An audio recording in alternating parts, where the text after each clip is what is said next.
Singer Chinmayi ఎన్నో పాటలు పాడి తనకంటూ ప్రత్యేకమైన ఇమేజ్ సంపాదించుకుంది.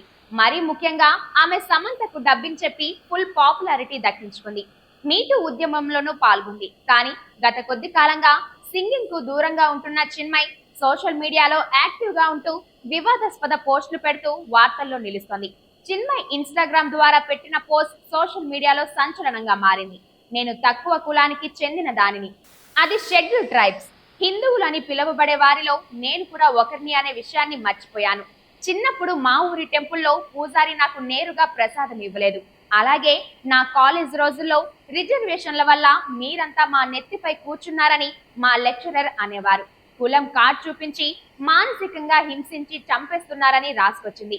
అయితే ఆమె పెహల్గం ఉగ్రదాడి గురించి ఇలాంటి పోస్ట్ చేయడంతో అది కాస్త నెట్టింట వైరల్ అవుతుంది. కొంతమంది నెగిటివ్ గా కామెంట్ చేస్తుంటే మరికొంతమంది చిన్మయికి సపోర్ట్ గా నిలుస్తున్నారు.